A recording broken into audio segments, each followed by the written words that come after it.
All right. Can't tell. Can't tell if I'm live. I'm going to assume that I am live. Maybe I should check. Should I dare I check YouTube itself? Seems like madness. Oh, well, I'll do it anyway. Madness to some. Okay, let's just go to studio. Yeah. I just want to see.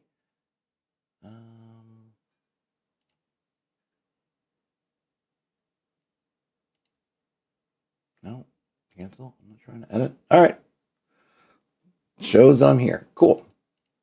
Okay. As I was going through last night, so I streamed last night. If you missed it, that's all right. No harm done. I was streaming some. I'm prepping to do a solo play using my rules as a way to put the rules to their paces a bit. Uh, Also, just demonstrate them somewhat, and also kind of work on the setting bits. But as I mentioned in that stream, one of the fun things, at least because maybe I'm a bit scattered at the moment in my approach, is that I go, okay, okay, I want to play, but I need a little setting. Part of why I want to play is to generate setting, but I also need some setting to kind of ground things in. And then part of it is like, okay, but I also want to get this kind of rules piece fleshed out a bit more than I haven't already. And you end up, it's hard to get kind of caught in this sort of trap where for me, it feels like you just got to tackle something. Because if you run around and say, oh, I can't go solo yet because I don't have this, but then I don't have this other thing, so I can't do this, and I can't, you just, and I've gotten stuck sometimes, and it's just, right. So I'm trying to buckle down and actually get some things done. And we did some stuff solo play, and I'm not sure where this will take me, whether I'll get to that stuff, but there's a few things on the character front in the rules that I just want to speak to a bit, because there's stuff that's been in my mind. This is the other thing, right? Is getting your stuff from the mind onto the page, and just in some form. Sometimes it's difficult, and sometimes I find like, oh, I got this perfect verbiage in my head. I should probably have recorded on my phone or do something. Because I'm like, but I'm out walking.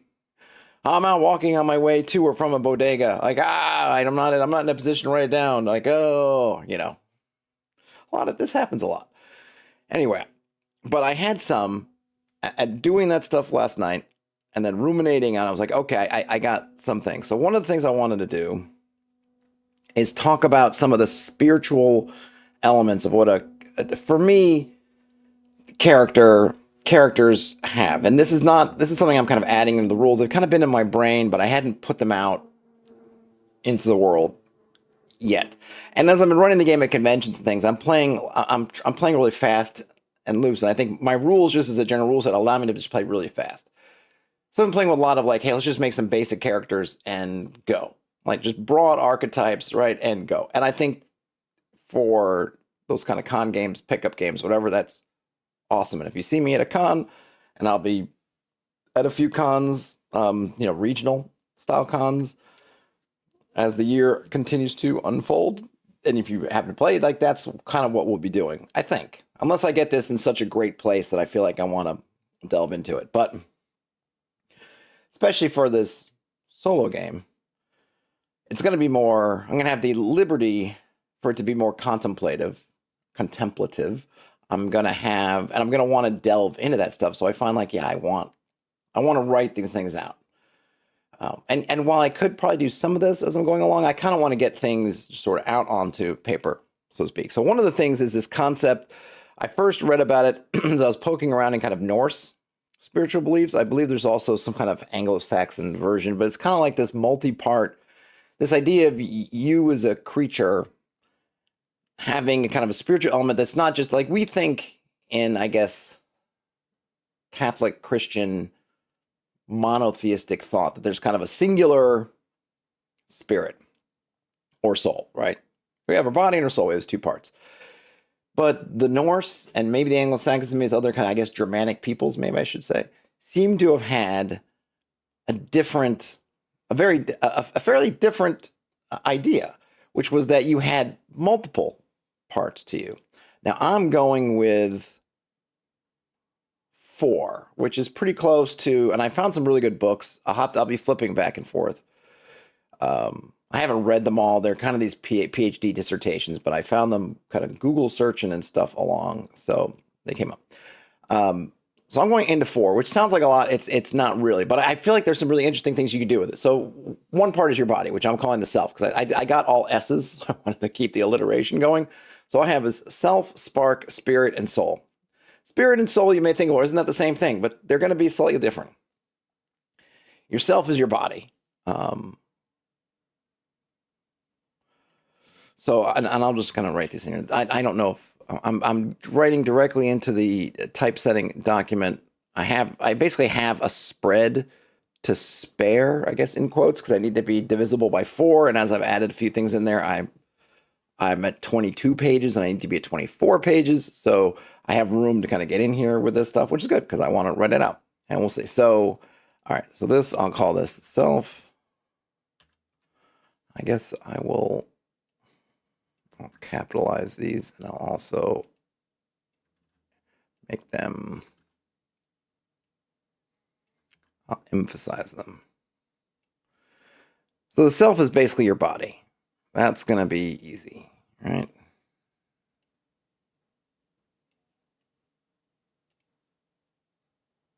Or maybe I should say a skin.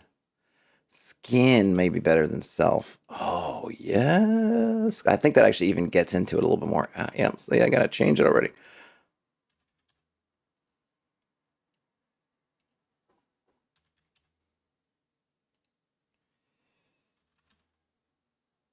The skin skin here means refers to the entire corporeal body. Right? So basically what I'm looking at, so let me pull in one of these documents, talks about these 3 things that I'm incorporating. So these are all the spiritual parts. So these Old English words are versions, and I'm always, this is not, AI driven, but I've noticed that when I've looked these up, sometimes the spelling is different when I look up in different dictionaries. Like there's a Bosworth Toller Old English dictionary that doesn't have Farah, but it has something similar. I think I still have the bookmark up. I had so many bookmarks open right here. Let me see if I can find it.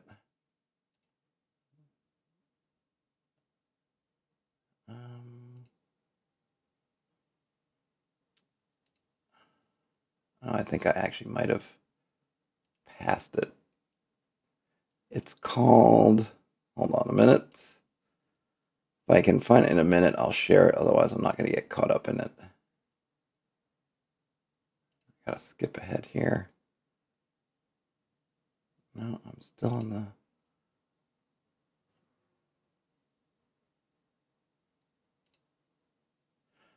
Oh, wait a minute. Whoops, hold on a minute.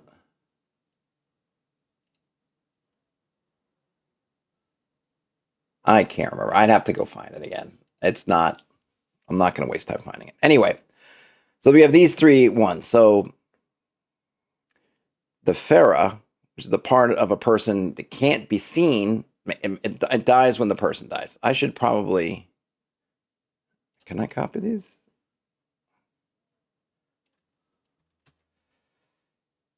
So if I might move this to another window just to get it off. Okay. Skin here refers to the entire corporeal body.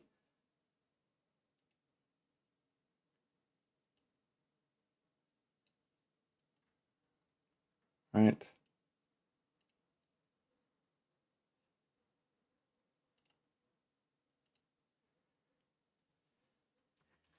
It is made of the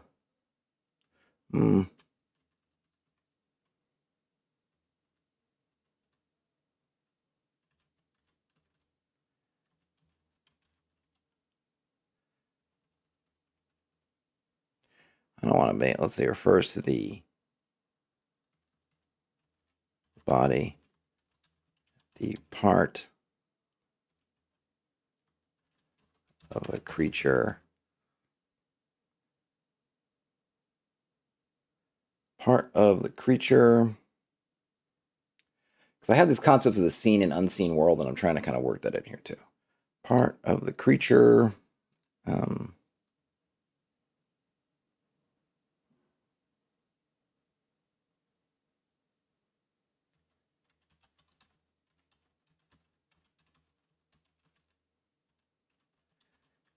made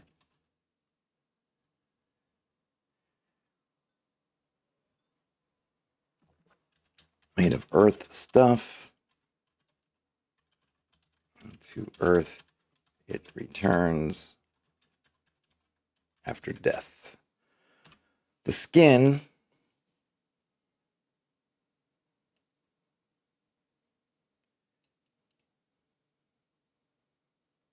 here refers to the body, the part of a creature visible in the seen world.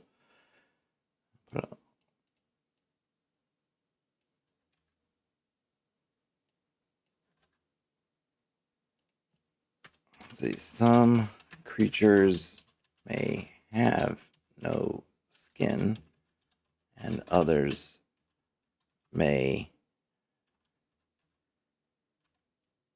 shed and change them. Skin here refers to the body, the part of a creature visible in the seen world. It is made of earth stuff, and to earth it returns after death. Some creatures may have no skin, and others may shed skins and change them. Hey, Brian Smith. All right, so that's cool. I'm down with that.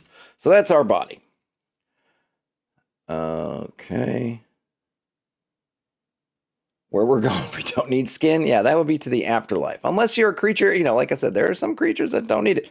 Because basically, so Brian's asking, we're talking snake people. Potentially, but also there's so essentially I'm kind of in a sense stealing this from Tolkien, this idea of the seen world and the unseen world, right? So in Tolkien's Legendarium, you're putting on the ring. You're essentially when Frodo or Bilbo or whoever puts on the ring, or Gollum, whoever, they disappear from the seen world, but they're still visible in the unseen world. So hence the Nazgul, who exist primarily in the unseen world, can still see them.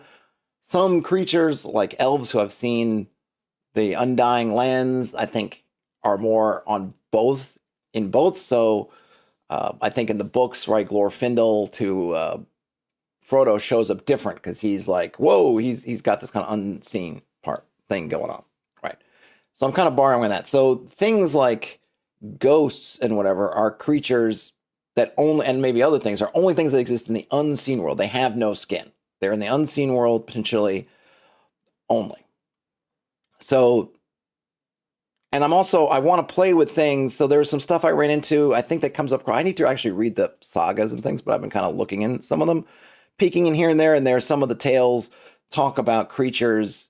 I think there's some quote that's popped up a couple times about Odin saying like he's going to do something so that some witches can't return to their home skin, right? Like they've gone on, like when you go on a dream walk or something and your spirit goes, leaves your skin behind. Yeah, you could potentially have snake people or someone that literally sheds their skin, but maybe you can leave your skin. All kinds of fun. What is a skinwalker? Something that can kind of change their skin. So this is in the player's kind of rule. So I want this stuff to be known to the players. I just want to open that kind of up to them. And I had some ideas with things like werewolves and things having this being this sort of a concept. Because one of the concepts I'm going to have with is like an animal affinity. And I want that to kind of play into the spirit part. This is the thing that you can, I'll get into the spiritual side. So anyway, so the skin here is body, right? So this is like, okay, you got your skins, your body, and I just want to open it up. Anamorphs.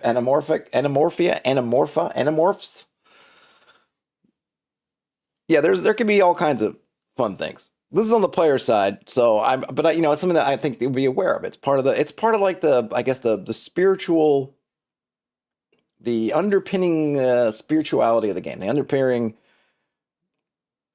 spiritual system structure. This is just some Jamaica for the working man that I'm about to run out of. All right, so that's that part. Now the part I pasted from that document. Yeah, I didn't want it to be on header, but that's okay. This was referring to what did I call it? The spark. So the spark, it's kind of like this is the thing that makes you like, alive. I was trying to look for a good word. I looked at skein. Again, I was trying to stick with S's.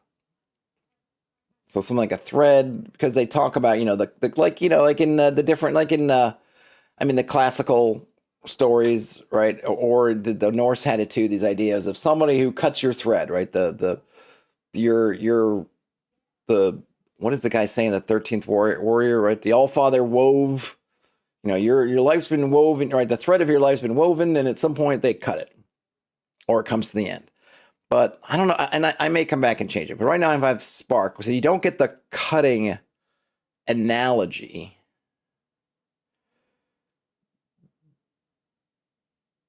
Man, maybe I want to keep that actually, because now I'm thinking it. Because part of the thing is that this idea of traveling, kind of dream traveling, I want to kind of hack. I want to keep that.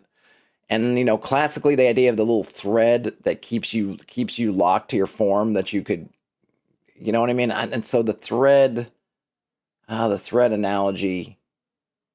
Maybe I do want that. Hold on, let me look at. Let me go to. I'll drag this window over here once I'm in here. Okay, let me look. Now I might want to have. So I had skein. Yes. Says Brian says spark sounds spiritual, thread sounds more tied to fate. Right. Well, and that's kind of, yeah, they're kind of interwoven. So we got a couple pieces here. So they're basically three spirit pieces. Let me just let me move this aside. So they're basically three spirit pieces. Let me write them out. So we have, right now I'm calling it a spark. I might just change it in a minute. And this is, right, the part of a person, and this is actually directly quoted. I don't know where the person who wrote this dissertation got it from. But I'm going to change it, but it's just in there to remind me so I don't have to keep flipping back and forth. And then the other parts we have is the spirit, and then we have the soul. So the spirit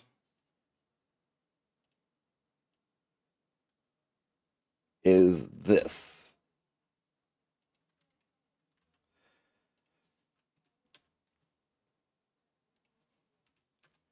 So if the spark right now is part of a person one can't see it, and it's not in the Essene world. It makes the person alive. It dies when the person dies. So that's why I kind of have spark, right? When you've got it, you're alive. When you don't got it, you're not alive anymore. That's that kind of spark.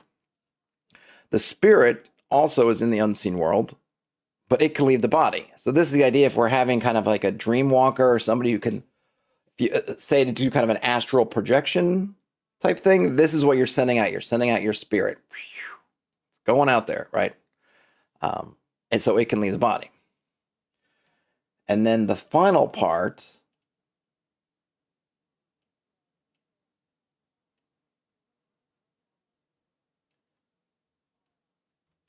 now it's interesting in this thing that they're quoting, they don't say specifically, but it seems to be implied that the spirit, what I'm calling the spirit, which they call it jest, or I don't know if it's jest, or geest, or I don't know. I'm not sure exactly how I think it's implied that when your spark dies, you die. When this, I think also thing was with the spirit is maybe it doesn't die, maybe it can die, maybe it doesn't die also. Because I'm thinking of what is a ghost? This is where you end up going down these rabbit holes, right? In this, because I do want to have kind of spirit beings, spirit things. Like, what is a ghost? Okay, a ghost is a spirit. A ghost, using the classical thing of, right, the spirit of a dead person that's still wandering around. Well, then the spirit clearly didn't die when the thing died. Now, it could be that ghosts, much like they are in our world, if you believe in such things, are kind of what would you say? They're exceptions to the rule, right? Most people's spirits go on to some great beyond, but some spirits get trapped or stuck and whatever, and so it goes. Now I was going to look up. Let me go back to Tim Online. So we got our three things here, and really in this part of the book, I really just want to make people aware of it. so that they kind of have some understanding of it. It's just kind of, to me, it's just a neat. I don't know. I think it's one of those features like, oh, this is kind of cool, right? I can explain it very briefly. I'm kind of throwing it out there. I'm going to throw in some bits about kind of the world, which is also threefold, or it was. So you had the scene world. Well, it's four. Actually, it's also fourfold. The scene world, which is like the body, the unseen world, and then you have the yonder and the dreamlands. And I'll get into this. I should probably, just for ease of use, or ease of me anyway, let me just go ahead and put.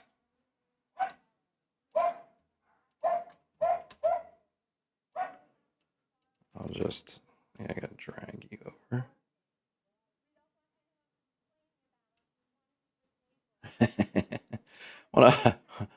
There's a couple in the building who are they're professional dog walkers. I think that's just what they do. That is their they don't. I think that is their full-time occupation. Anyway, they're very nice, and I could hear. I don't know if it because they do have noise. I'm not using. I don't think I'm using algorithmic noise cancellation, but just whatever. I try to do pretty good about keeping the noise, but I can hear it through the window. You may have heard a dog barking or whatever. You probably didn't, but I could. It was fairly loud to me. And anyway, it was funny because she was I could hear her, the lady of the couple talking to the dog, sort of chastising the dog to be a good neighbor, which I thought was pretty sweet and cute. Telling the dog, "Hey, we gotta be good neighbors." Okay.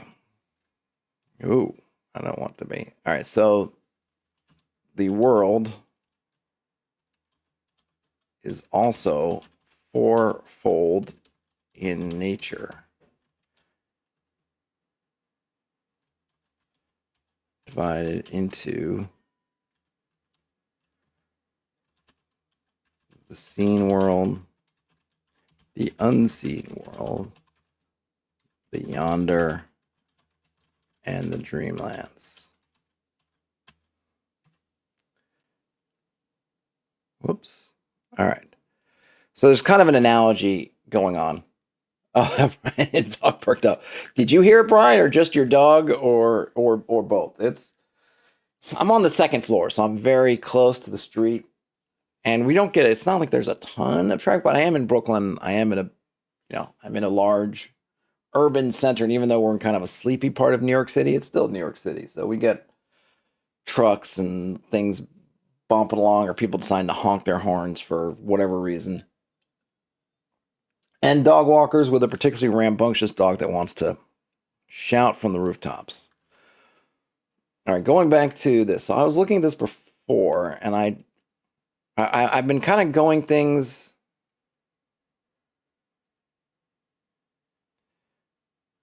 Then I have Strand. So I've been on this kind of kick of trying to find stuff that's sort of old Englishy instead of the kind of avoiding Latin stuff. Strand, individual fiber, late 15th century, possibly from continental Germanic source. Streno. Old High German streno for a lock, tress, strand of hair. Middle Dutch strene. German strawn. But all are of uncertain connection. Perhaps it comes to English via Old French form with unetymological d as a verb, deformed by union of strand. Okay, that's the strand together. Huh. 1920s to drive around on aground on a seashore. Okay, not like to get stranded, but I guess that's where it comes from. Interesting. Maybe I'll go with strand because I do like the idea of. Oh, Brian says, yeah, they both heard it. Sounds of the city. Yep, that's it. Maybe I will go to. Do I want strand or spark? This nice thing here's what I like about Strand. And I hear what Brian said earlier, spark sounds spiritual. It does. The fire, right, which I do like. But the part of Strand that I like is twofold. One, that concept of if you are traveling in the spirit, the idea that the strand is still connecting you. This like the silver thread that's still connecting you back to your body is the thing that is keeping in a sense, it is what binds everything together. Okay. binds everything together. Hey, Croco. So I like that element of it. I also like the element of it as, to me, and again, this might be a very personal thing. To me, when I think of strands, I think of, fabrics like your shirt, something like this.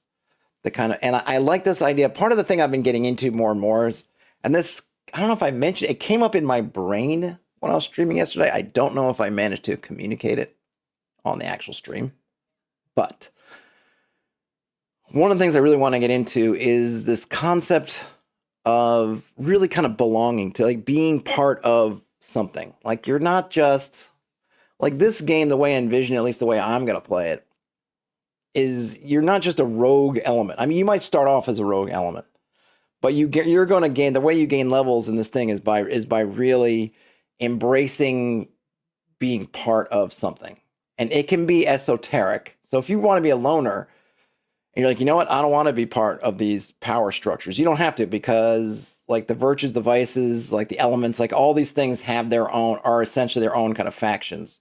So if you want to embrace being a child of fire, let's say the elemental fire, you can do that. If you want to be, justice as a virtue, like you want to be just like the knight of justice, beholden to no terrestrial law, but merely to, the ideals of justice. You could totally do that. But you're still forming, you're still joining a team, even if that team is extremely, you're not likely to run into a bunch of people who are also directly knights of justice. It would be pretty rare, I think, that you'd run across somebody like that. But you might run across, somebody and other things who are affiliated with justice. Let's say a religious order that serves a god of justice. You'd have some relationships like cousins, right? But part of being part of this fabric of something, and that you are, which I think kind of gets with the whole thing with a strand,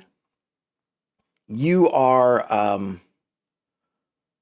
you're not alone, for good and for bad. Because one of the things I think is interesting, as I was reading, what was I reading? I was looking up, so I was interested in kin. Okay, kin, the idea, I was looking, here's how it started. So I was looking at the word sibling, and I don't remember why. I was like, where did sibling come from? And it came from this concept of sib, which was basically a Germanic word that is akin to kin. And the idea was that, it was basically our word sibling came from these Germanic Old English roots only at, say, the turn of the 20th century is when it kind of was brought back, I guess, to be, a sexless thing for either a brother or sister, right? Your siblings. But it's this old word about being kind of part of a kin. And I forget what I was looking at, where they talked about how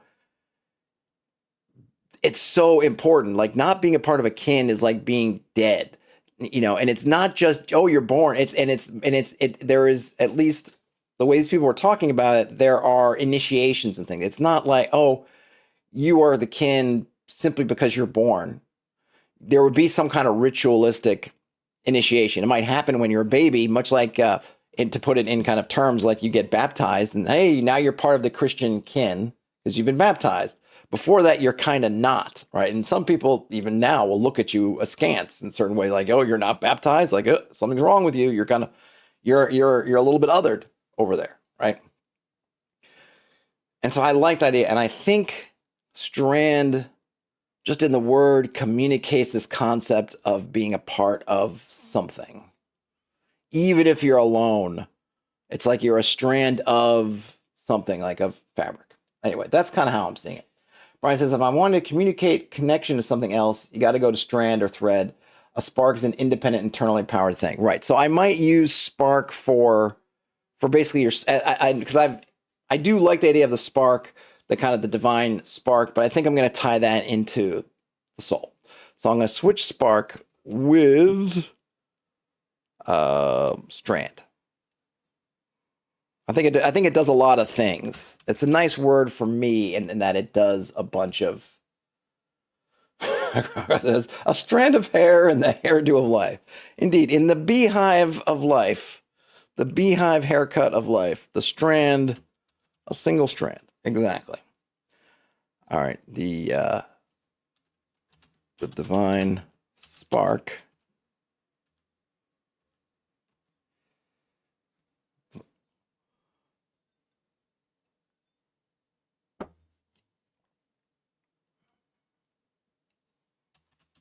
The divine fire.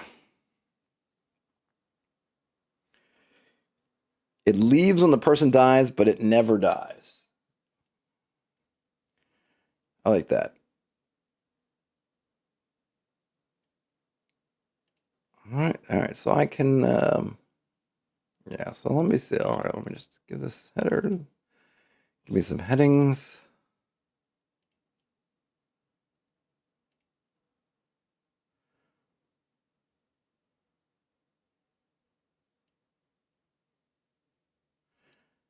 What's another word for invisible? I'm kind of wanting a less. There a less. Feel like invisible. Whoops, is a very. I wonder if there's a simpler word for just. I would it's unseen, but I want to say it's. Should I just say visible? I guess I use visible over here.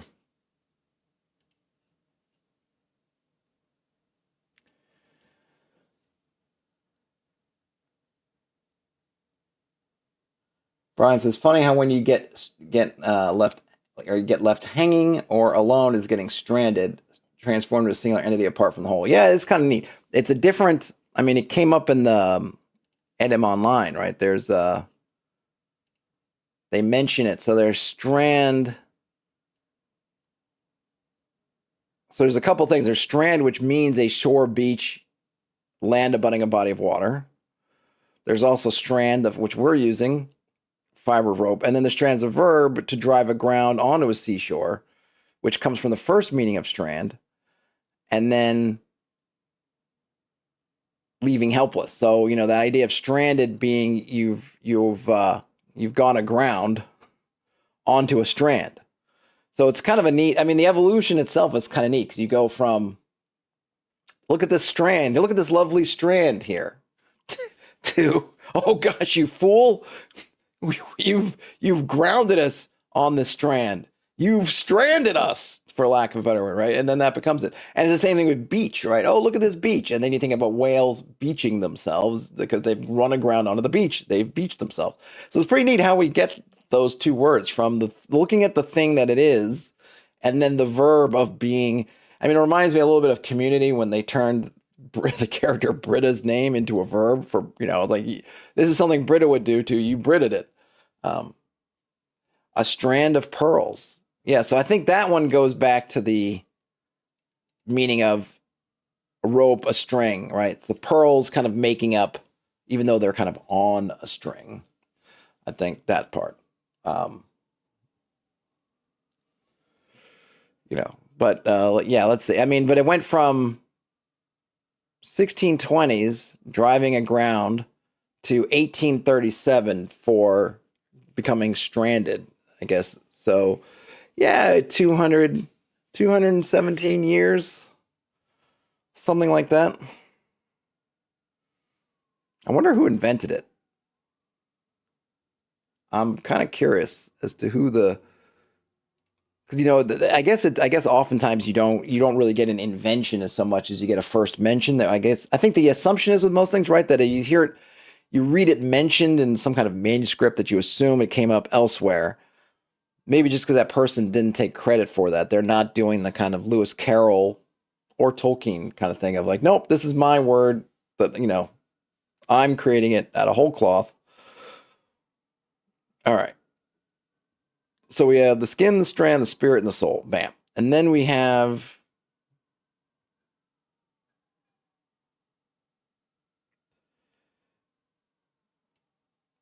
the mirror image. Crocker says, my word, my rule. That's pretty much it. I mean, Lewis Carroll was, I mean, he had whole scenes written up, right? Like, was it when Alice goes to Humpty Dumpty and Through the Looking Glass, where he's explaining the Jabberwock poem? Which, just to bring it full circle, right? That's where we get Vorpal from, Vorpal swords and everything. That's exactly from the Jabberwock poem and Through the Looking Glass. And of course, things like Bandersnatch and all that kind of, and the Jabberwock itself. Let's see. The world is also fourfold nature divided into the scene world. So we've got the scene world, which is basically the body. Jabba Vorpal. Croco, what is Jabba Vorpal? Is that your word? You're taking it back? Unseen world.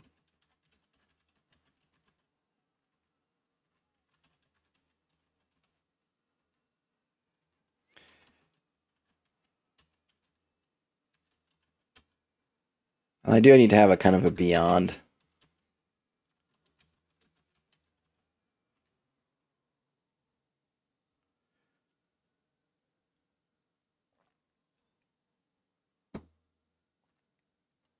Oh, Jabba Wookie plus Vorpal? What is Jabba Wookie? I don't even know what a Jabba Wookie is. Brian says adding a word to the lexicon is a pretty good accomplishment. Yeah, I would be absolutely happy with if I could get a word added. Hey, what's going on, David? How are you? All right, so these are going to put it now. They don't totally match up to my four body things. Oh, Jabberwocky, not Jabberwookie. I got you. Because I was thinking, like, what kind of Star Wars was there? Some weird Star Warsy thing where the Jabba, a Hutt and a Wookiee got together and had a Jabba Wookiee? I mean, that would be crazy.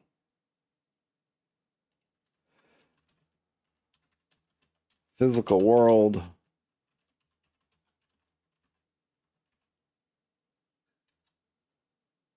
Oh, a Swarple Vord. There you go. So the scene world is basically the world of the physical senses. Physical sensations. Okay. Someone is like the idea of a Hutt and a Wookiee getting it on. I mean, I don't know. Like, you got to think. I mean, how it. So from Return, if Return of the Jedi. Now, I'm not even going to get into the prequel, and I'm definitely not getting into the post prequel stuff. But the Hutts or Jabba anyway, given what he had going on in his palace, seems like it's a pretty hedonistic atmosphere. I mean, look, he has Leia dressed up in the real skimpy outfit. I mean, if it's not for him, who is he doing? You know, why is he dressing her up like that? So it seems like, I mean, he wants to get it on, right? He's got urges, but we don't know what is a Hutt like. Maybe they like Wookiees. I don't know. They like bears. Coming soon. The Mandalorian Grogu. Yeah, go to the Hutt, like a Hutt key party or something. They drop the keys off to all your speeders and stuff in a bowl. Go in, get a new partner, and then exit. The Hutts are pretty gross. One of the like giant worms with little hands and a giant head. I agree. No, they're not. I mean, but this is human speaking. There's a lot of things out there in the galaxy. Some people might like a good Hutt. All right. So this is the world of spirits.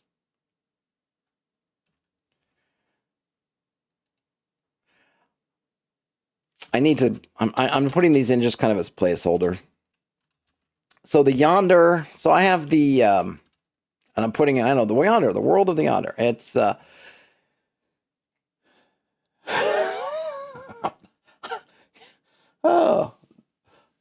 I'm not gonna, it's, the Yonder, I don't know how to explain it. So basically, the Yonder is my version of Wilds kind of thing. I'm calling it the Yonder. So the idea was, and I was thinking of making a diagram for this because I think it could make a cool image. But it's the idea that you have the world, or the universe as we know it, in a sense. Okay, so you've got the scene world, right? That's our physical world of physical sensations, and then that is within It's almost like maybe I could do a Venn diagram-y kind of thing. Hold on, let me see if I can do this. Let me see if I can kind of draw this out. Let me save my document first. Let's go to, we'll go into vectors just to get some drawing tools. So, okay, so can I get a circle? Do I just have a circle, or do I need to do it as a, I have a square. Why can't I have a circle? Rectangle, ellipse, rounded rectangle. I'm just going to go with a circle. Okay. Oh, interesting. I don't need a gradient. I do need color. Yeah, let's make it a little bigger. Okay. Here we go. So it's, yeah. So, and let me shrink this down. Or let me copy it. Control C, Control V. And we'll shrink. So basically we've got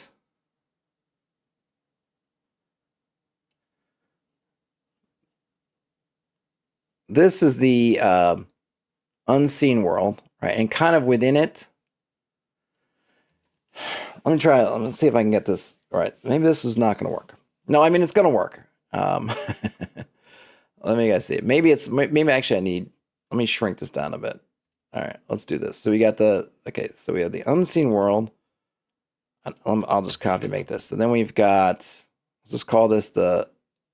Actually, I should do this. Yeah, let me just put a couple of. Let me put some put some Venn diagrams out here, and then we'll figure it out. So basically, there's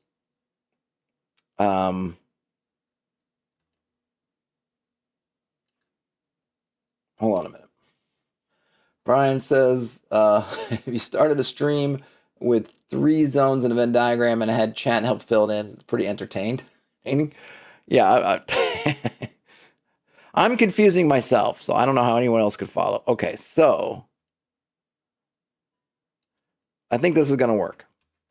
So this is kind of there's a little bit of a world building element too. Maybe I'll put some different colors on here. So this color will be, can I just get some swatches? Yeah.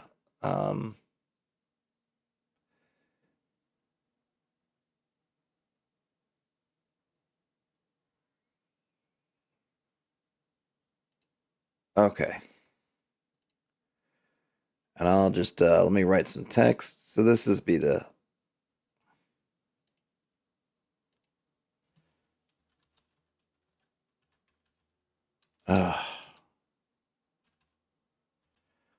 why are you in, oh yeah, that's giving me that.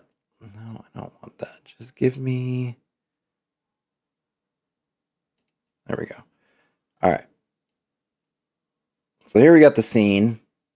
And I'm going to have to move some things around because this is not, but this is good because it'll help me kind of figure it out. So the idea here, let me just group these together, is that you have the scene. Okay, this is where we are. Overlapping with that, and I guess one of these has to be bigger than the others because this unseen world kind of wraps around everything. So I think I'm going to have to push this apart. Then basically,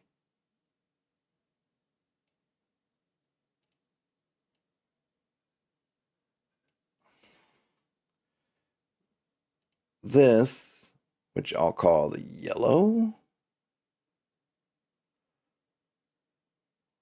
Let me now do my text. This is the Dreamlands. Okay. I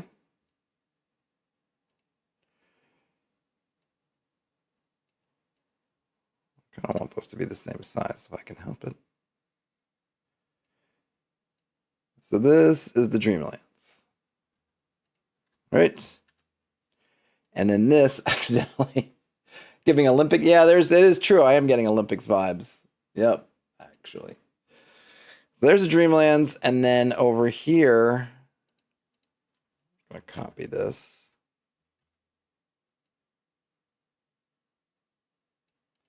This is the Yonder. Okay, this is going to be good. This is going to be good. And then wrapped around all of this. So if we take all this stuff and let's just move it over, right? and then we were to make this, I can get rid of this. I don't need it. This has got to be pretty big. Oops. Why are you making it? No, I want a circle. I don't want an ellipse. Nope. So we have this kind of wrapped around the whole thing.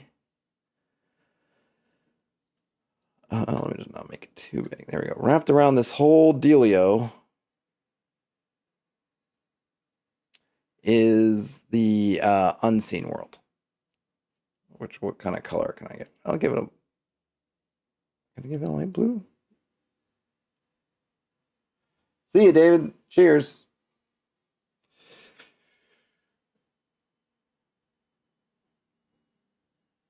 Okay.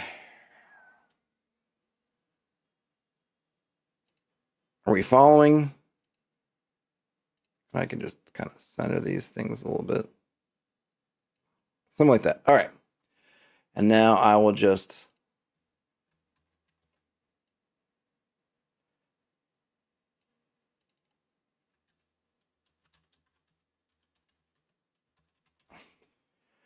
so essentially the unseen world permeates everything.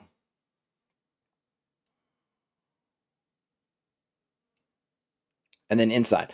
So the interesting thing here from a world building perspective, okay, is that notice how these are touching, and it probably actually makes more sense these days for there to be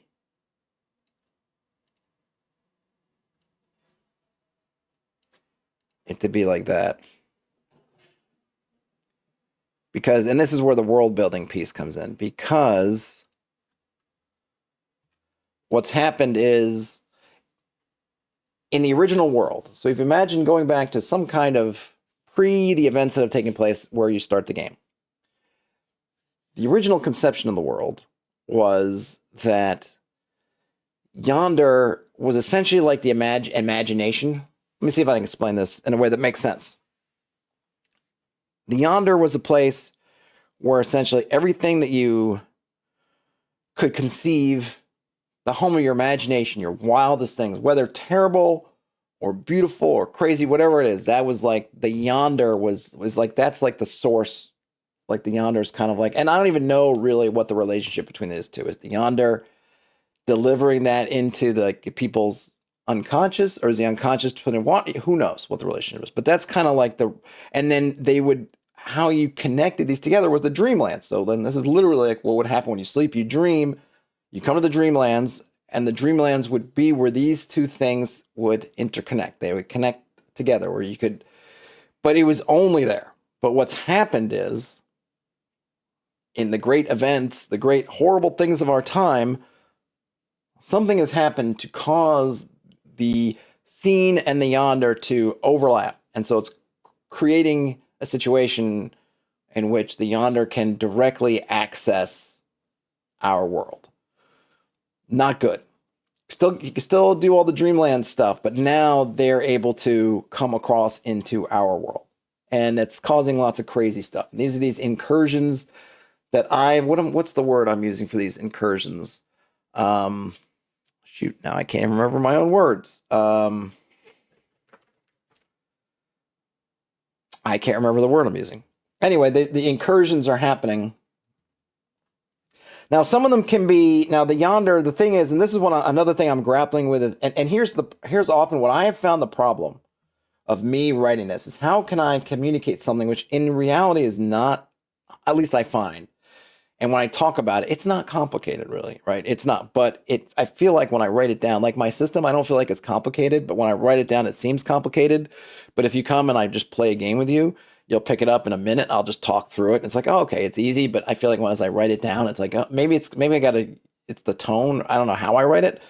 Doing any case, when you think about, well, the other thing with the yonder is that they're not rational beings. This is the other thing. These are not elves like Tolkien elves, long lived, thinking of the past. These are not rational beings.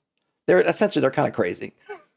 They are, if you think of beings that are only dealing. So yesterday we were looking at, right, the four humors and our virtues and our vices, right? So oh, okay. And as a player character, you say, oh, I got this the virtue of justice, right? So I can use justice, but you're kind of balanced in that thing. So you imagine a yonder creature is kind of more or less ruled by these strong humors.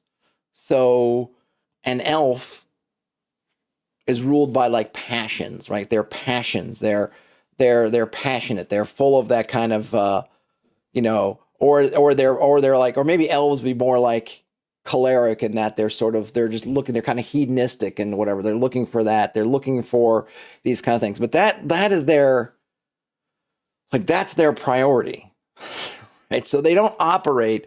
So, and I don't know how to write this up, and obviously it's going to be up to however I do it when I'm playing, and obviously however if other people play this, however they will do it to understand how that is. But you're kind of free to not think about, well, why didn't the elves do this or that? Or why? Because they're not really thinking about it. They're thinking on almost like story, like you talk about story gamers, like I'm making a joke here. Like they're all about like these almost like fulfilling fables and things. Like that's where they're born. They're born or they're developed or whatever in this world of like nightmare and fantasy and kind of things. So they're like for them.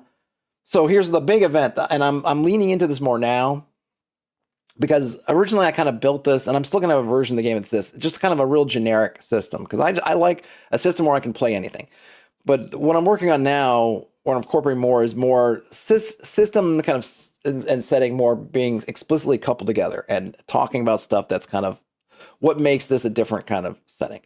And I've decided I want to frame things in an initial event so that if you were playing this game, or at least you were playing with me, and I'll definitely be setting up when I play solo, is there was a big battle. And I'm kind of patterning this over that kind of like the last battle of Arthur, right? Arthur, the High King goes off, right? All this stuff happens. I'm not getting into the whole, this is everything from the Arthurian mythos, and I'm keeping it pretty vague, but the High King, there's some big battle against a host of like this Yonderkin, like this whole bunch of Yonderkin, which is what I call the kind of Fae. They're from the Yonder. They're called Yonderkin. Kin is a word I'm going to be using a lot. And it's like, haha, right? They come and there's a whole big battle. And when it's all said and done, the king seems to have fallen, but has disappeared. So they don't know if he's dead or not. And the Yonder have also left. They didn't press their victory. They didn't come in and take over. Why? Because there was kind of like, it's almost like they don't really, it's not important to them. It doesn't matter. Like the idea of dominion doesn't matter if they are living, they're living this life of right, almost in a sense trapped, in a sense dictated by these really strong emotional things, but also this idea of like, well, that's the story, right? That's it. Oh wow, the whole king is dead. Like, okay, that's kind of like we did that thing. It's like almost like not in the myths in the sense of mythic Bastionland kind of myths, but if you think about sort of fables and all these things, well, or when you have a great an omen or something like the king is dead. It's like, yeah, they can't, the High King's dead. Like, all right, cool. That's not to say that a day later, some other Yonderkin won't show up to go do something else. And, but that they're not driven, their ambitions and things are kind of different. And I'm hoping that this will be a way to be able to play them. And they're not meant to be player characters, right? I think by their nature, they're not organized like that. They're going to go do something, and then something else like a shiny penny will get their attention. Like, oh, let me go do that instead. Or, oh, this, or, oh, time to go home. They do a thing. They kind of fulfill some kind of archetypal thing, and then they bail out or they leave. That's kind of the shtick. But they originally were meant to be almost a counterpoint to humanity, or this idea of like, we have these different elements, and they sort of help us with the dreamlands, whatever, but it's kind of gone out of whack. It's out of whack now. So you have this overlap. Whereas originally there was the dreamlands was a buffer between these two. Now we got this overlap. Brian says, distracted by the Slay's new idea. It sounds exactly like a PC. Yeah, cool. That's true. So actually this kind of helped a lot, actually, I think. So I don't think I'll use that in this form. I'd like to make one that looks more old timey. Like if I can do this in a way that looks more like one of those engravings, kind of like I have up here. I found these engravings. Like I'd love to do something like that. Like, oh, I don't know what this is. Some kind of funky cloud he's got going around, or must be. Or here are the ladies holding up the vases with, and they have the different elements underneath. But that is essentially the deal.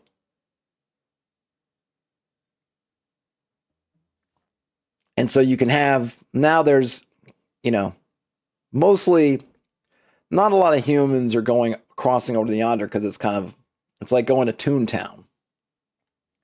And that'll be something more I'll put on the I think I might just put in terms of players, like, yeah, people who know to go into the yonder don't kind of come back. And you can have a lot of fun, I think, however you want to do it, with time dilation, all kinds of weirdness, because it is not of like real stuff. And I think that's part of, and I got to figure out a way to write this in where I think it's something that I think is obvious, but maybe I just got to write it, is that part of the yonder have, it's like they're, in a sense, if you're looking at it in a sense that kind of like where they are, and like, because this is a world with, a universe with gods and things like that. It has a spiritual core to it, right? The god is real, right? In some cases, there was supposed to be this kind of relationship between the yonder and humanity. This is where the kind of outside evil force it's been disturbed, it's been twisted. But part of what attracts the yonder to our world is that the stuff is real in a way. It's like I'm calling it Earth stuff, which I think is kind of cool, but I don't know if I need to find another.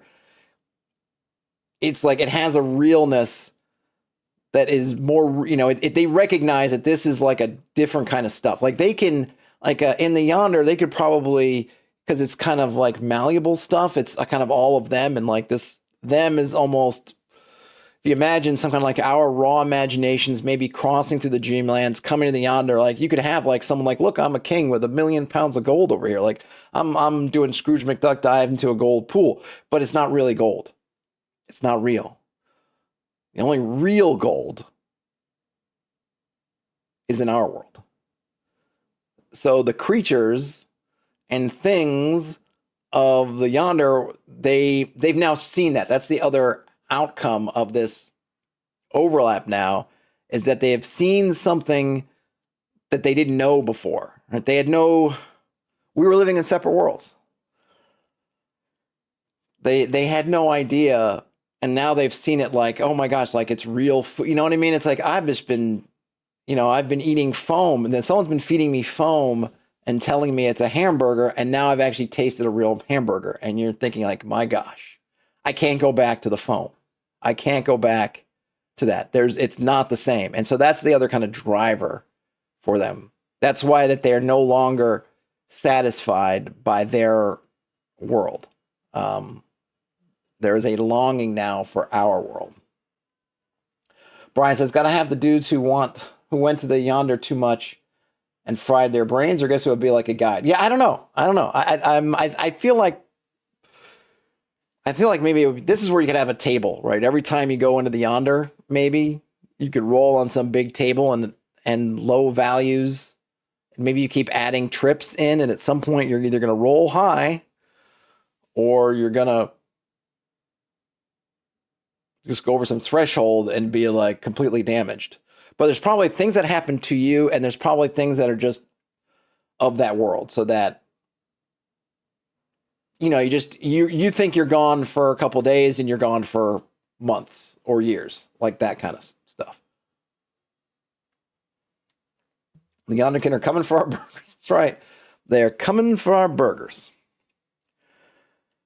Okay. Well, I think I kind of got this part out that I want. So the other thing I wanted to do,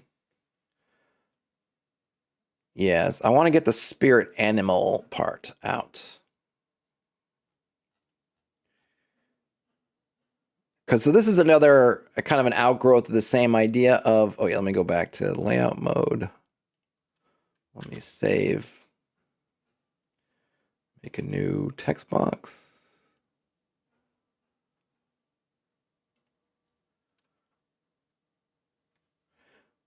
And I might need to integrate this differently, but this is just how I'm going to do it for now.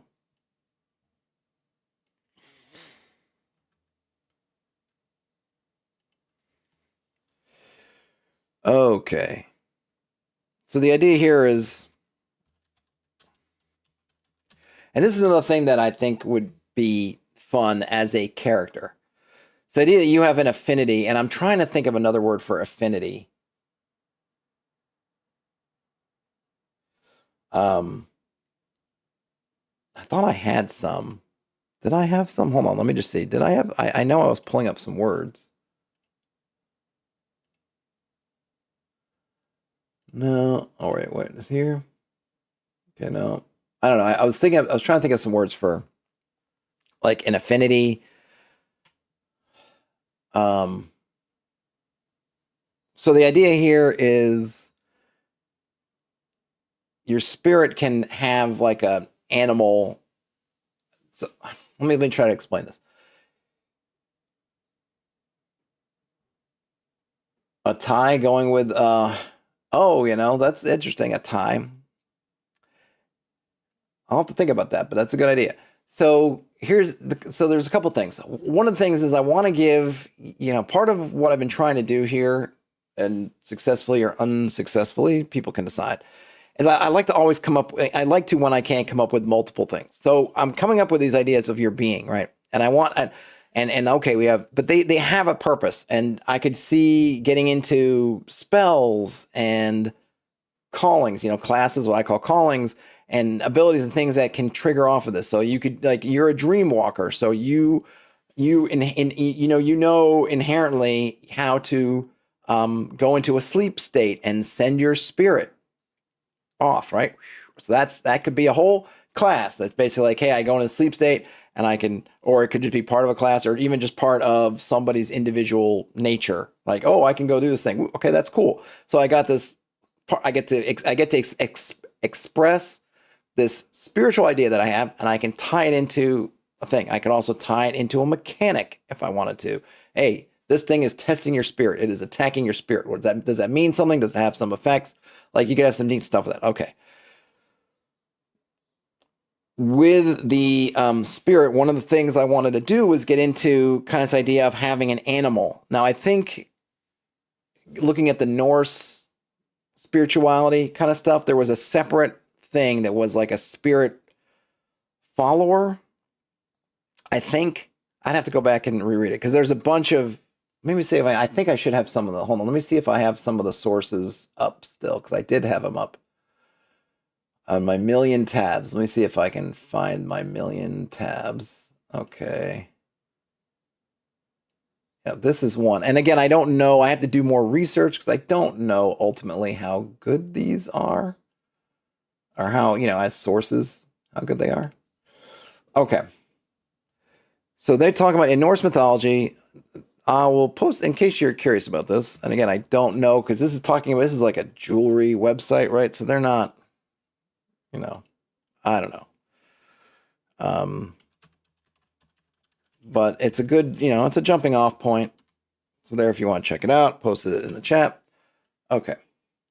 So we've got the Norse soul and exploration of Fulia, I think maybe it's how it's pronounced, Hammer, Hugur, and Hamingja.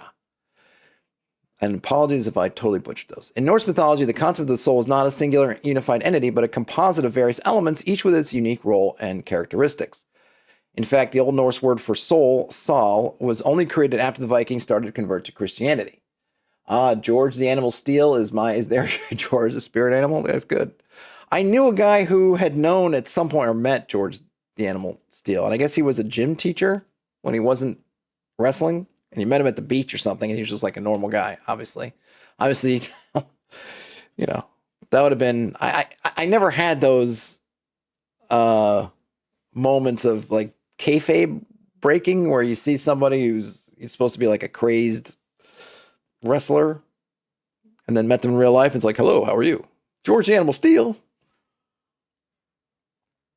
Or the missing link, or you see him on TV and he's green and he's got his hair weird thing, and it's like, oh, that's the dude, the missing link, and it's just a guy.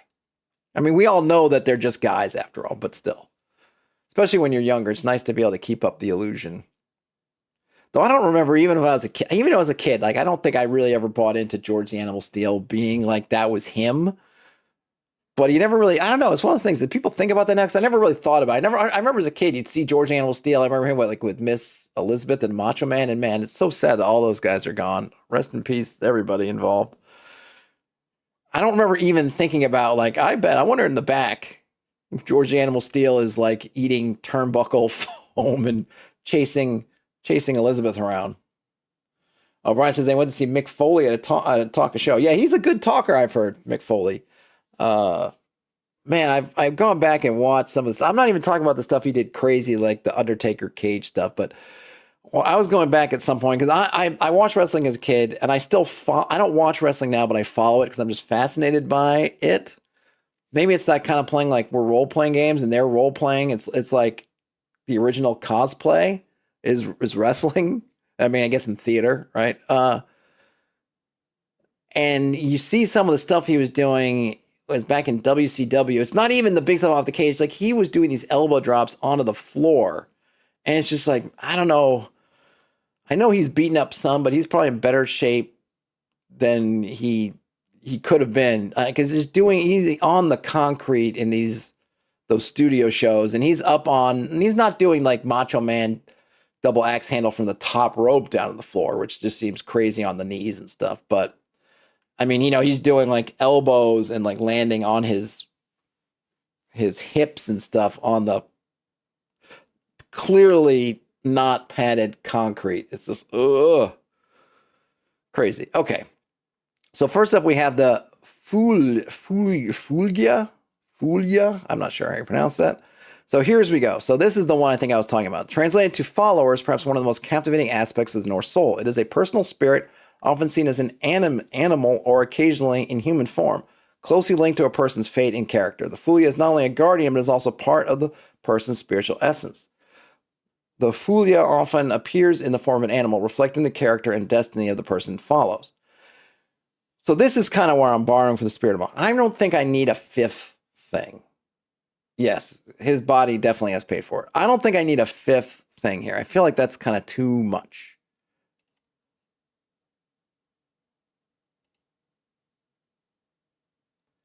But I do like the idea that as a human, you have kind of an animal. Again, affinity. I need to find. I was looking up words for affinity. Maybe it was on my iPad. Let me see if I can.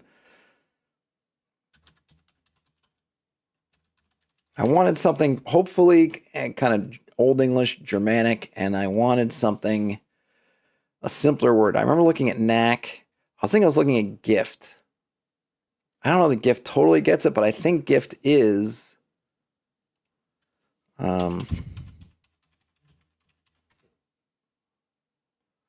So we have gift. That which is given. Gee, thanks. Natural talent. No man ought to look a given horse in the mouth. Oh yeah, there's the gift horse.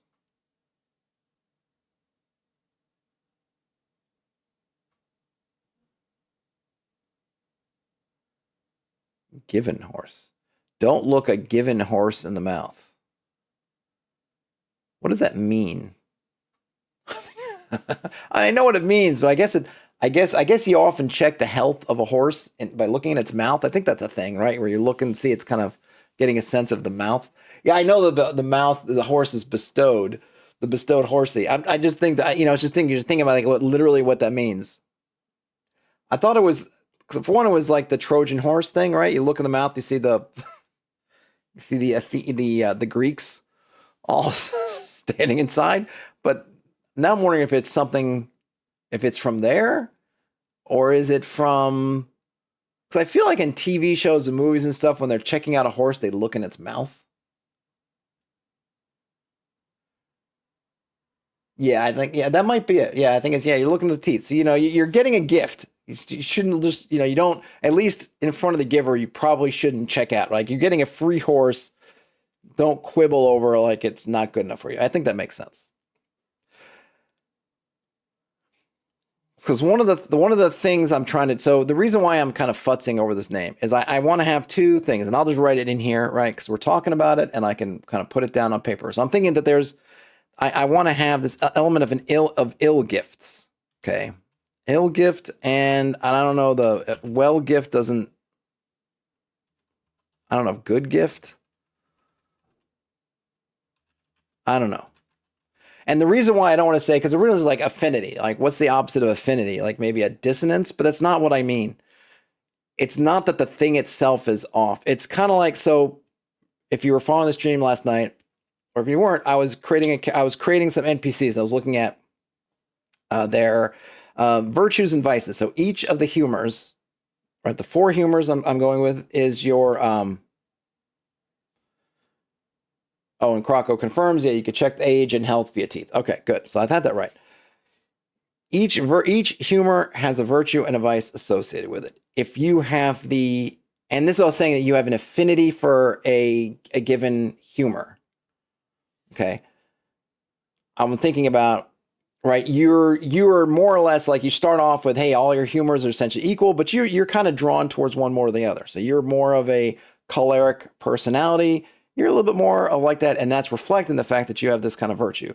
That would be like the good gift or the well gift or some kind of thing like that. But then there's also the ill gift, which is, or that other affinity, which is towards the bad part of it. Like, oh, you're drawn, also have this pull towards affinity, pull towards, say, being towards choler. You're choleric, but not in the virtuous way, in the other way. So I think for choler, I don't remember what. Oh, I could go back and look. Because it's right up. Oops. Okay, so the good, the positive is justice, and the negative is, the vice is wrath. So you're both drawn to it. So it's still an affinity. You're still drawn in that direction, but one can serve you well, in that it's justice, which is a good thing, and the other one not so well. So I'm trying to find a word that I can have. I don't want it to be like a attraction and subtraction. Like, I don't want it to be really opposites, but I want one to reflect like, hey, you've got the good side, you got the bad side. And so I've been trying to figure out what word I want, but I'm not particularly. That's the different window. Nothing is standing out to me entirely. So gift is one idea, but I gotta figure out like what the good and bad. Like, I like an ill gift, but I don't know what the good part of it is. So what kind of, we have some. No, stop that. No, well.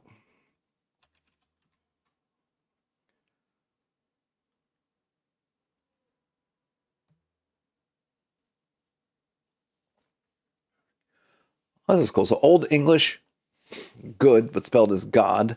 Excellent, fine, valuable, desirable, favorable, beneficial, full, entire, complete. Yeah, maybe I got to go with God gift. God gift and ill gift, and just go with the OD.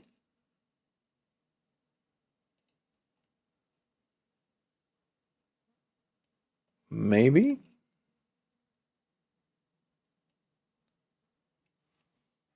How does it look on the page? God gift and ill gift. I don't know. Maybe it is like God spell.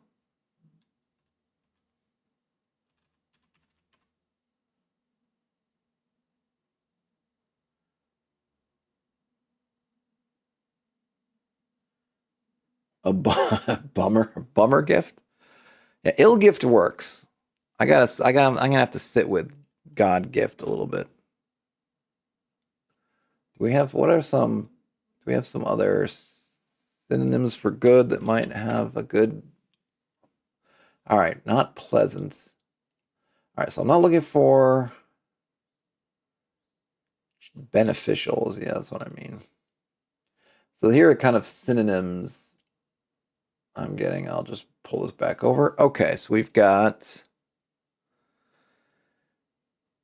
not as inaccurate, as in not as in reliable. I thought I had beneficial, not as inconsiderable. Appropriate, no. Suitable. Worthy. Skilled, no. Oh, did I go the other way? Appropriate. Considerable. Oh, wait a minute. There we go. Beneficial. Here we go. So we get beneficial. No. Helpful. No. Satisfying. Desirable. These are all, I want small, I need a nice tight word. See, all these are long words. Gainful. Lucrative. Benefic. Bettering.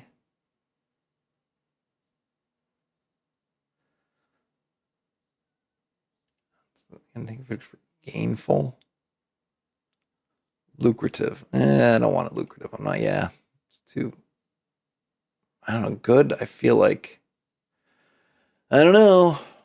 Nothing else is really definitely not striking me. All right, so I'm going to go there. So the idea with the spirit animal is that it's the form that your spirit, you have a kinship. Maybe I should just use, because I've been using kinship kind of specifically, or kin, but maybe I'll, because I like I like the language here of the character in Destiny.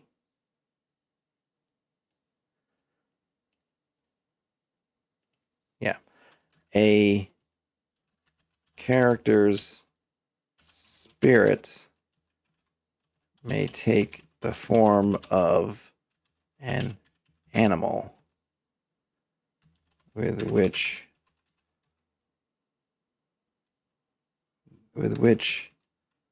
they have some kinship and reflect.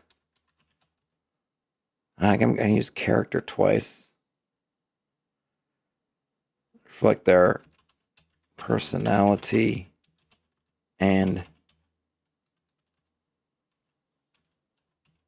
maybe, can I find another word for personality? Has I got another word? Personality. Not as in celebrity.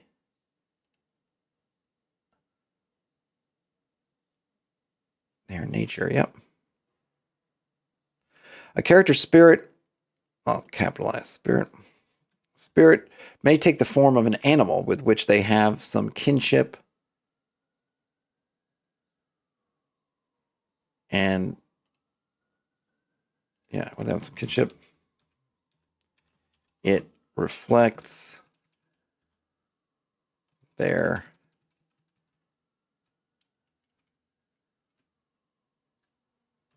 nature. Their nature.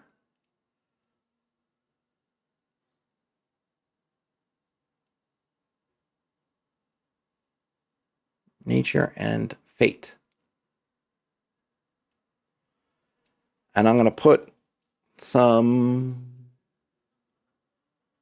And the thing is here, so there's another element here. This is part of where the gameability part comes in. Is that my game's a dice pool system, and the core gameplay from the player side is if you need to do things, you want to amass as many dice for your dice pool as you can. So what I try to do is I try to give you, and you're going to start off, you're not going to have a lot of dice, and your health is also your dice in some of them. So you're going to be working with, especially when you're starting, a few dice or maybe even negative dice. You need to get dice. You want to get dice. And so what I'm trying to do with some of these things, part of the mechanical tie-in with this stuff, is that if you say, hey, I'm the spirit of my spirit animal is the bear. Okay. So then you can call upon your bearness to say, do something bearish. And I don't want to define them. I'm not trying to get in here and have a whole bunch of entries with the bear. This is no, it's you and your whoever you're playing with. If it's me, it's somebody else. You can talk about like, I think, I think bears are strong. Sure. Bears are tough. Absolutely. And I don't care about any overlap. Like a raven is smart. Whatever smart animals you want to put in there. I would say like ravens. I think of owls as being smart, the wise owl, whatever. Like you figure it out. You decide for yourself. But the idea that you can call upon these things, it's not only something where you can get your personality, like, hey, your personality,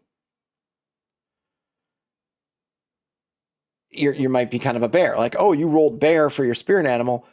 How does your personality, how does this character's personality reflect the bear? How does their physical presence reflect the bear?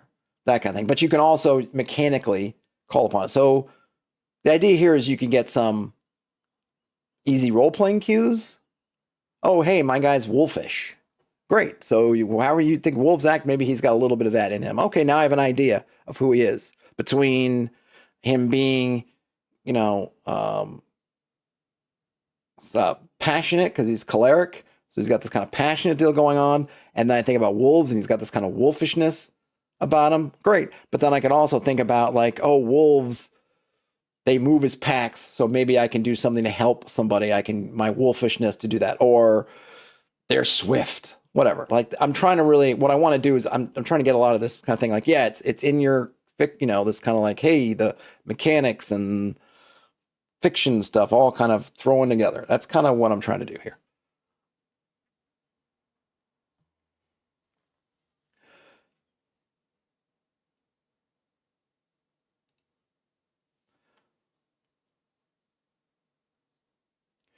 I'm trying to think like if you don't,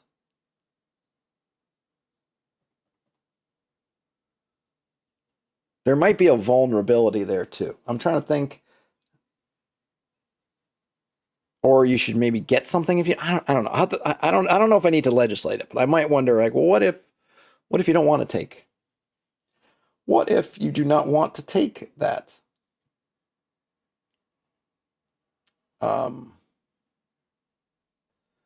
That kind of thing. Like, what if you want to do it? I'm not sure yet. But I do want to give some. A character's spirit may take the form of an animal with which they have some kinship. It reflects their nature and fate.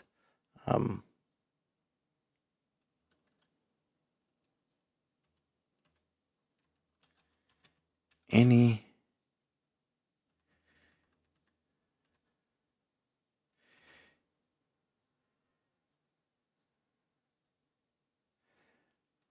I'm not sure. I want to put in some. Let's see. Where is a bullets?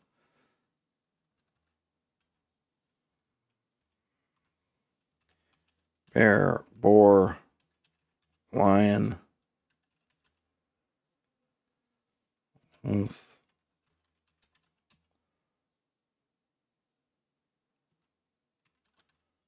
swan, horse. Let's see what other.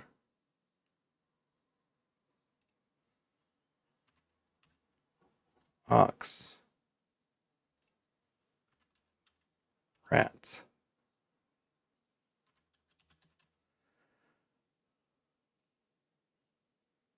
And it's also something you can have fun with, incorporate it once you get into doing kind of heraldry type stuff. If you want to make yourself a coat of arms or something like that, you can, you can have this stuff like, oh, I'm wolfish, so my coat of arms is going to be a wolf. I'm always thinking about, like if you want to use the kind of Chinese, what is it called? Like the astrological signs, like you're the horse, you're the, they talk about all those different creatures and kind of their stuff. That's another, you can use kind of whatever source. I just want to give some examples out there.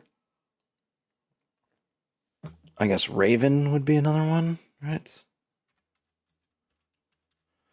I got snake. Oh yeah, toad.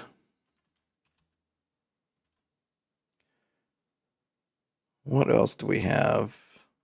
a bear, a boar, a horse, a lion, ox, rat, raven, snake, swan, toad, vulture, wolf. We got some birds, a couple birds. We got a couple of mammals. Any other ones? We got horse. Oh, deer. This would be one.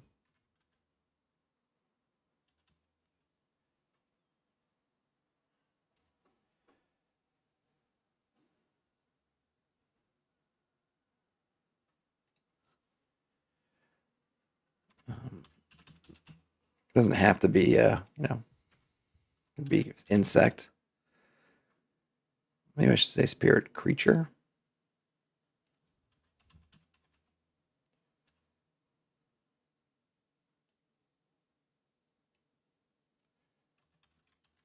But I don't want it to be. Okay. Ant, bear, beetle, boar, deer, horse, lion, ox, rat. Oh yeah, where do we got? Some fish. A whale. Be one. What else? I got rat. Do I need like a weasel? Raccoon?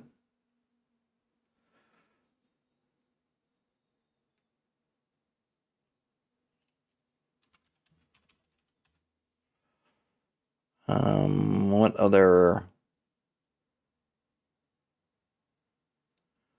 Any other? I got swan. I got ravens.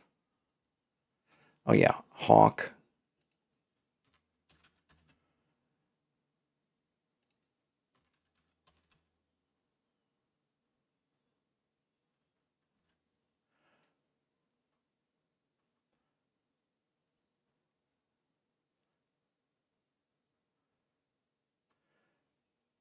Am I missing? I mean, I'm not trying to be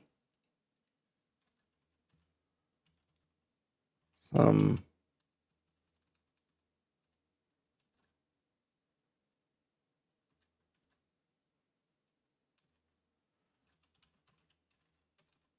Some common creatures include. A character's spirit may take the form of a natural creature with which they have some kinship. It reflects their nature and fate. Some common creatures include ant, bear, beetle, boar, deer, eagle, hawk, horse, lion, ox, raccoon, rat, raven, snake, swan, toad, vulture, whale, or wolf.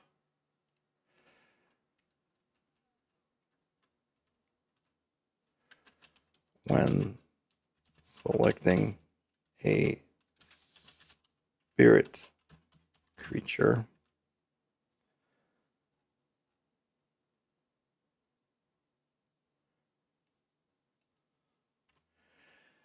okay, when selecting spirit,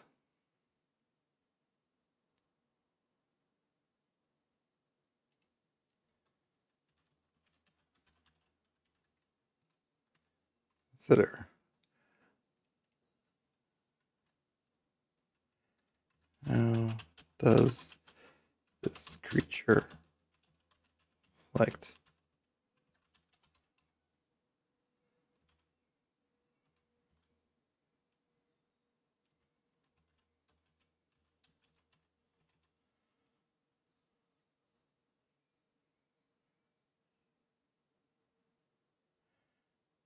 actually how creature reflects characters being.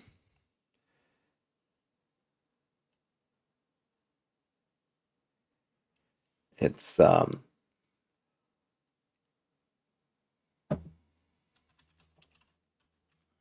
melody.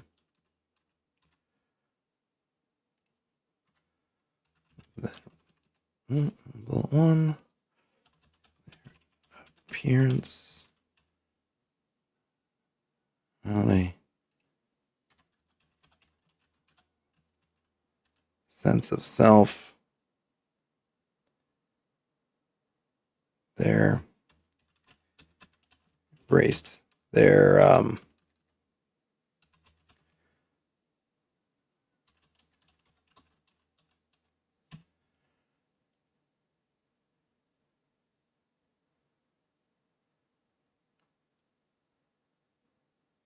Maybe I'll do this differently.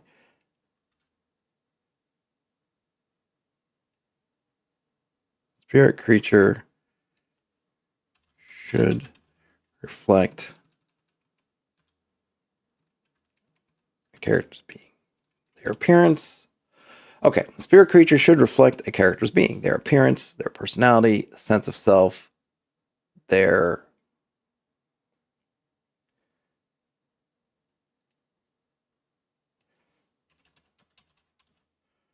perceived fate.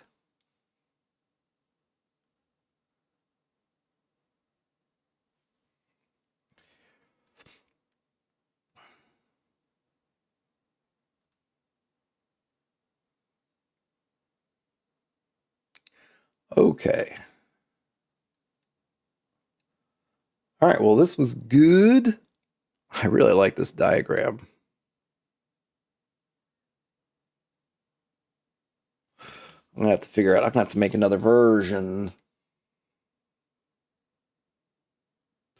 But cool. All right, I think I'm done for now. Okay, a character's spirit may take the form of a natural creature. Yeah, a natural creature. I mean, not a fantastic creature, something a natural creature, with which they have some kinship. It reflects their nature and fate. Some common creatures include ant, bear, beetle, boar, deer, eagle, hawk, horse, lion, ox, raccoon, rat, raven, snake, swan, toad, vulture, whale, and wolf. A spirit creature should reflect a character's being, their appearance, their personality, their sense of self, and their perceived fate. Cool. So, I don't want to dictate. I'm not trying to make a set of strictures. Is there a space in there? No. But,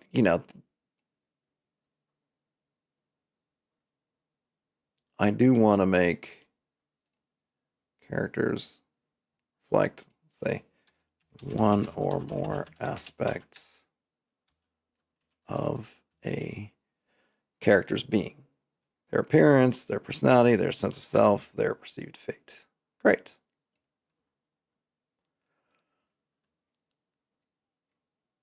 So now it opens the door. So I think part of the things I want to do is I just want to open the door to stuff, right? So say, oh, hey, you know what? This stuff is out there if you're a player. Interesting. Okay, what can I do with this spirit creature? I got a spirit creature. Like, what can I do with it? And then you work with your GM on that. And I'll probably turn these into some kind of tables because I do want to make kind of a small doc that essentially is like just give this 2-pager to your players to like how to get a character up and running. They can just have tables you can roll on to kind of get somebody because it feels like it seems to me that the way it's here it seems like it's a lot of stuff. It's really not. And really, the whole idea is mechanically, it's like you want to be able to look at all the stuff internally, externally to get dice for the dice pool thing, right? That element of, I'm rolling I need dice. Oh my gosh, but I call upon my affinity. I keep using affinity. Maybe I just need to use affinity. I don't know, because it does kind of work with the bear to do this thing. Bam, right? Okay, great. I can do that. But it also might have a thing of like, hey, you learn the secret of how to dream walk. You can dream walk. What's your spirit creature? Okay, so that's what you turn into when you dreamwalk. You turn into a bear. Cool. Or maybe there's some way you can learn to speak. There could be an ability. Maybe you meet some old druids somewhere and they teach you how to speak the language of your spirit creature. Now you can talk to bears. Bam! Like, I want to just have all these things. They're like these little hooks that you can then do fun stuff with, but then they also kind of give you a little bit of mechanics. So it's not just there floating ether, something you can think about and use on a day-to-day basis as you're trying to do stuff, but then you can also hook into it. You could even come up with, well, does something target you, some kind of weird magical, mystical, divine ability? Does it do something? Does it affect your spirit creature in some way? I don't know. But it gives you room to do a little more, just some fodder for the fire, so to speak. All right, folks, I'm going to end the stream here. I got to go do a few things, but thanks for hanging out and helping me work through this stuff. I'm really, the Venn diagram thing, I'm pretty darn happy with. It really did let me lay out kind of how this works. I don't think I'm going to keep it in color. I'll probably maybe use some different shapes, but I like. All right, folks. Game on, everybody. I will talk to you later. Bye now.